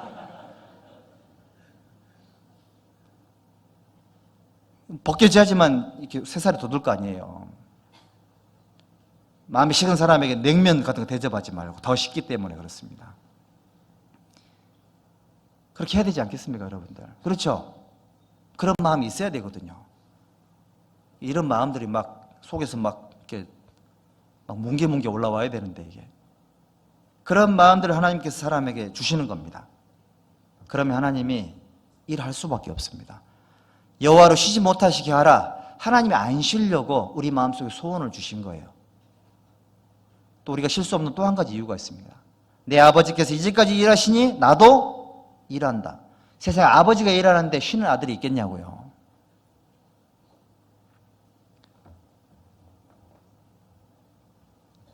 아버지가 일하는데 쉬는 아들이 있다. 말이 돼요, 안 돼요? 생각 안 해봤나요? 아버지가 일하면 아들이 쉴 수 없어요. 자, 아들로서의 최고의 삶을 살았던 게 예수님이세요. 맞죠? 최고의 아들, 예수님. 최고의 아들이 한 말이 있습니다. 내 아버지께서 이제까지 일하시니 나도 일할 수밖에 없다. 이렇게 말했습니다. 때가 아직 낮음에 나를 보내시는 이의 일을 내가 하여야 하리라. 밤이 오리니 그때는 아무도 일할 수 없으리라. 이제 일할 수 있는 시간이 얼마 남지 않았습니다. 밤이 와요, 곧. 그때는 아무도 일할 수 없습니다. 우리가 언제까지 기다려야 되냐고요. 저는 이렇게 생각합니다. 한국에 있는 그리스도인들은 주님의 때를 기다려요. 차일피일. 때가 아직 안 됐대, 때가. 해외에 있는 선교사님들은요, 주님의 때를 기다리고 말 것도 없어요. 때를 만들어 가야 돼요. 기회를 만들어 가는 겁니다. 본인들이. 그 차이인 거예요. 해외 선교를 다녀보신 분들 아실 겁니다. 저도 몇 날을 다녀봤고 미국에서도 6개월 동안 선교를 해봤었는데 교회를 여러 군데 가봤거든요. 많지 않아요, 숫자가. 많지 않은데 무슨 차이가 있냐면 개척해 나가요. 기다리지를 못해요. 기다리면 아무것도 안 돼요. 개척해 나가야 돼요. 일을 만들어 가야 돼요. 그 차이예요. 한국과의 차이. 한국은 먹을 게 풍성해요. 말씀도 풍성하고 교주도 풍성해요. 그런데 어떤 또 폐단이 있냐면 멈춰 있는 사람들이 많아요. 아이러니죠. 한국은 때를 기다린다고 아무것도 안 해요. 근데 선교사님들은 때를 기다릴 여유가 없어요. 만들어가요, 일을. 언제까지 기다리냐고요, 언제까지.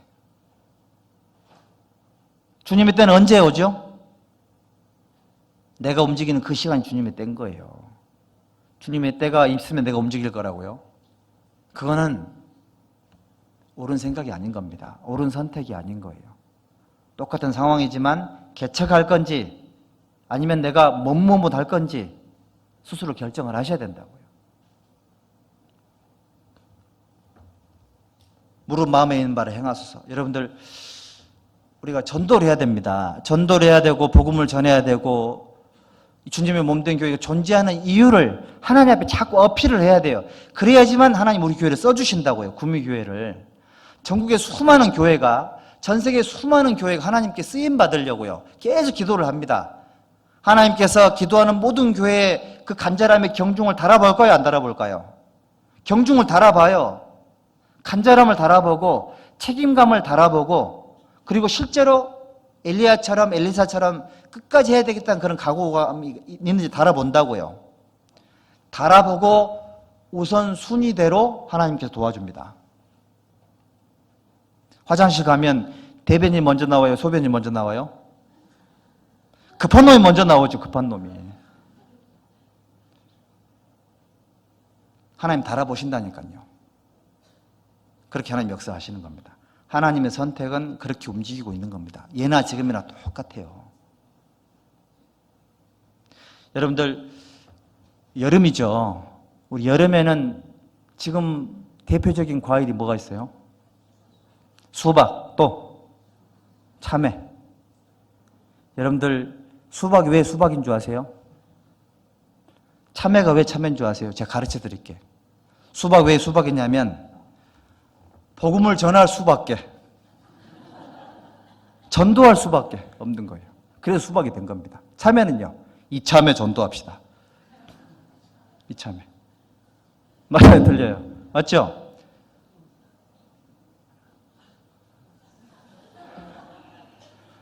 아, 참 재미없는 분들이네, 이분들이. 그래서 우리가 왜 전도해야 되는 건가? 왜냐하면 얼마 안 남은 겁니다. 아버지께서 일하시니까 해야 되고 이제 얼마 남지 않았다는 거 알아야 돼요. 그래서 깨어있으라 그랬잖아요. 깨어있으라고.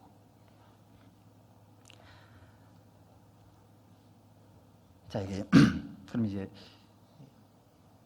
남은 시간은 5분 남았는데요. 자, 영혼의 파수꾼으로 하나님 우리 세웠다 그랬잖아요. 영혼의 파수꾼. 영혼의 파수꾼들에게 필요한 영적인 예산이 있습니다.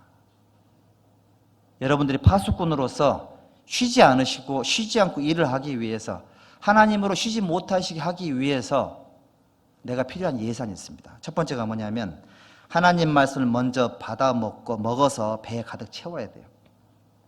먹어야지만 일할 수 있습니다. 말씀을 듣지 않고 먹지 않으면 마음이 안 생겨요. 생각도 안 나요. 말씀을 들어야지만 주님 뜻대로 살고자 하는 생각이 생기고요. 그런 마음이 생긴다고요. 그래서 에스겔에게 내가 너에게 준 두루마리를 배에 가득 창자에 가득 채우라 그랬잖아요.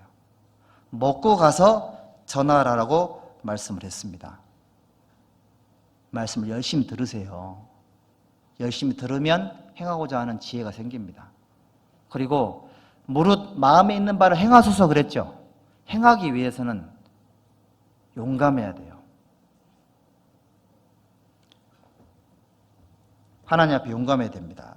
두려워 말고 그들의 말을 두려워하지 말고 그들의 위협을 두려워하지 말라 그랬죠.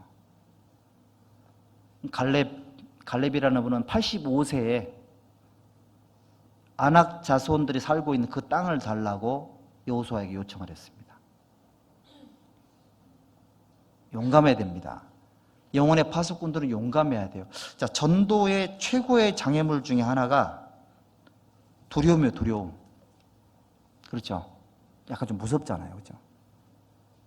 내가 좀 거부당할까봐 무섭고, 또 이제 부모님들 전도할 때는 더더욱 두려움이 있습니다. 용감해야 된다고요. 그 용감함을 하나님께로 받아야 되거든요. 여호수아가 모세의 뒤를 이어서 이스라엘 민족을 다스리러 나갈 때 너무너무 두려웠습니다. 하나님 뭐라고 말했죠? 마음을 강하게 하고 극히 담대히 하라. 내가 모세와 함께 있었던 것처럼 너와 함께 할 거라고 하나님이 위로를 해줬지 않습니까? 하나님이 함께 하십니다. 믿고 용감히 행하셔야 됩니다. 그리고 영혼의 파수꾼은 어떻게 해야 되냐면 스스로 성결케 하셔야 돼요. 스스로 성결케 하여 내일을 기다리라. 하나님이 내일 너희 가운데 기사를 행하시리라. 하나님은 깨끗한 그릇을 사용한다고 말씀을 하셨죠. 세상 때로부터, 세상 욕심으로부터, 세상 쾌락으로부터 자기 자신을 보호하고 절제하고 이래야지만 하나님께 쓰임을 받을 수가 있습니다. 죄를 멀리 하란 얘기는 하나님께서 쓰겠다는 뜻이거든요. 혹시 누군가를 전도하려 기도하고 있는데 큰 일이 생긴다거나 문제가 생기는 경우가 있습니다. 왜 그러냐면 나에게 죄를 제거하기 위해서 하나님 주신 어떤 그 조치입니다, 조치. 고통과 고난을 줘서 기도하게 만들고 죄를 제하게 만든 다음에 전도의 열매를 맺히게 하기 위한 과정인 거예요. 그리고 세상에 있는 사람들의 핍박이 전혀 문제가 안 되는 그리스도인들은 주님의 몸된 교회 안에 문제가 생깁니다. 세상 사람들이 나를 핍박해도 눈 하나 깜짝하지 않으니까 주님 안에서 어떤 문제를 줘가지고 사람을 낮추는 거예요. 왜 낮출까요? 징계인가요? 아니에요. 더 쓰시려고 낮추는 거예요. 이 어려움을 뛰어넘으면 그 너머에 더 큰, 더 넓은 주님의 세계가 있습니다. 그거를 배우라고 주님 안에서의 갈등도 그런 어떤 고통도 하나님은 아랑곳하지 않습니다. 필요하면 뭐든지 주시는 분이거든요. 죄를 제하기 위해서 나를 사용하시려면 내 죄를 제해야 되는데 죄를 제하게 하기 위해서는 하나님은 내게 필요하다면 어떤 것도 불사한다고요. 때로는 돈도 뺏어가고요. 병도 줘보기도 하고 가장 믿었던 형제자매들에게 발등 찍힌 것 같은 그런 느낌을 받기도 해요. 왜 그런 줄 알아요? 죄를 제하는 거예요. 그렇게 기도하셨잖아요. 쓰임받고 싶다고. 맞죠? 그 기도 응답이 전혀 예상치 못한 방법으로 온 거예요. 감사함으로 받으면 버릴 게 없어요. 하나님이 지은 모든 게 선해요? 아니면 악해요? 하나님이 지으신 모든 게 선하니 감사함으로 받으면 버릴 것이 없는 겁니다. 그렇게 믿어야 돼요. 다 하나님이 주신 거예요. 사람이 준 게 없어요. 하나님이 주신 거라고. 믿어지면 아멘이 돼요. 감사함으로 받으면 버릴 게 없어요. 그러면 더 이상 문제가 안 돼요. 그러면 그때부터 나는 하나님께 더 합당하게 꾸준하게 쓰임을 받을 수가 있습니다. 통과하셔야 되거든요. 그런 어려움들을요. 그리고 영혼의 파수꾼은 깨어 있어야 됩니다. 좀 일어나시죠, 이제. 다 끝나갑니다. 깨어 있어야 됩니다. 깨어 있는다라는 것의 의미는 숙제예요, 숙제. 깨어 있는 삶이란 뭔가 적어봐요, 한번. 본인 스스로가. 깨어 있는 삶이 뭘까? 스스로 적어봐야 된다고요. 설교를 들을 때도요, 직접 깨달아지는 것도 있고 본인이 노력해야지만 이해가 되고 깨달아지는 게 있어요. 깨어 있으라 이런 말씀들은 숙제입니다, 여러분들. 스스로 그걸 캐치를 해야 돼요. 이거 노력하지 않으면 평생 깨어있는 게 뭔지도 몰라요. 그렇죠? 깨어있는 사람에게 하나님은 지혜를 줍니다. 깨어있는 사람은 주님이 지나가려고 하는지를 캐치를 해요. 딱 붙잡거든요. 게하시가 깨어있지 못해가지고 지팡이만 갖고 영혼이 없는 행동을 한 겁니다. 깨어있는 엘리사는 살렸잖아요. 차이가 많아요. 깨어있는 나단은 왕의 마음을 딱 듣고 나서 격렬했습니다. 훌륭하죠? 깨어있는 참모, 깨어있는 동역자, 이렇게 돼야 되는 겁니다. 그리고 하나님의 파수꾼은 긴장감이 있어야 돼요. 여러분들, 이제 출산이 앞둔, 아이가 태어날 때가 다 된 산모는 긴장해요, 안 해요? 긴장합니다. 왜 긴장하죠? 때를 놓치면 안 되거든요. 언제 병원에 가야 될지 긴장합니다. 호세아 13장 13절에도 해산하는 여인의 어려움이 저에게 임하리라. 저는 어리석은 자식이로다. 때가 임하였나니 산문에서 지체할 것이 아니니라. 호세아 선지자는 북이스라엘의 멸망을 예언을 했거든요. 지금 이제 곧 멸망이 눈앞에 가까웠는데 지금도 곧 멸망할 건데 회개하는 것을 지체하고 있는 거예요. 얼마나 답답했겠냐고요. 그래서 긴장하고 있어야 되는 거예요. 사실 저희들은 내 개인적인 문제 때문에 막 멸망이 앞둔 이뤄진 영혼들을 놓고 방황하면 안 돼요. 그럴 겨를이 없는 거예요, 지금 현재. 엄밀하게 따지면. 그걸 우리가 기억을 해야 됩니다. 그리고 파수꾼은 아까 말한 것처럼 책임감이 있어야 됩니다. 저 이스라엘 12지파 중에 루벤 지파, 갓 지파, 므낫세 반 지파, 저는 이 지파의 그 책임감을 정말 높게 평가를 합니다.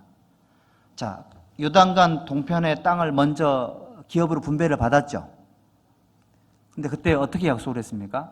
나머지 지파가 가나안 땅을 정복을 하고 땅을 분배받기까지는 뭐 하기로 했습니까? 선발대, 그 다음에 선봉부대, 수색대 역할을 하기로 했습니다. 그 끝날 때까지 그 책임을 지켰거든요. 여호수아가 칭찬했습니다. 야, 루벤 지파, 갓 지파, 므낫세 반 지파, 너희들 하나님과 했던 약속을 끝까지 잘 지켰다. 그 책임을 다했다. 너무너무 고맙다. 아름답죠? 하나님께 받은 것이 있으면 책임을 다해야 됩니다. 그게 파수꾼의 역할이고요. 그리고 파수꾼은 주님의 무게를 감당할 수 있는 사람이어야 됩니다. 주님의 무게. 여러분들, 수넴 여인의 무게를 엘리사가 감당을 했잖아요. 사렙다 그 과부의 자식의 죽음에 대한 무게를 엘리야가 감당을 했잖아요. 이스라엘 민족 전체의 멸망을 당해가는 그런 과정 속에 수많은 선지자가 그 무게를 감당을 했던 겁니다. 복음은, 전도는 그 무게를 느끼는 사람들에게 하나님은 그 짐을 맡깁니다. 전도도 무게가 나갑니다, 여러분들. 희생 없이, 수고 없이, 헌신 같은 거 없이 복음이 전해질 거라고 생각하시면 안 돼요. 전도의 비결이 뭐냐고 물어본다면 저는 확실하게 이거 말하고 싶습니다. 희생이 있는 곳, 헌신하는 곳, 수고하는 곳에 복음의 역사가 반드시 거짓 없이 결과를 하나님 주신다고 저는 확실하게 믿습니다. 우리 주변에도 많잖아요. 가까운 문경, 가까운 칠곡, 수고와 희생과 헌신 없었으면 전도가 안 됩니다, 여러분들. 수고와 헌신이 있는 곳에는 교회 분위기가 완전히 바뀝니다. 숫자가 많다고 하나님의 훌륭한 교회가 아닌 거예요. 아시죠? 숫자가 적어도 희생의 의미가 살아있고 수고의 의미가 살아있고 헌신하는 사람들의 열정이 살아있는 곳, 그 가운데 하나님 역사합니다. 그 무게를 느껴야 돼요. 그리고 내가 그 무게를 내가 져야 돼요.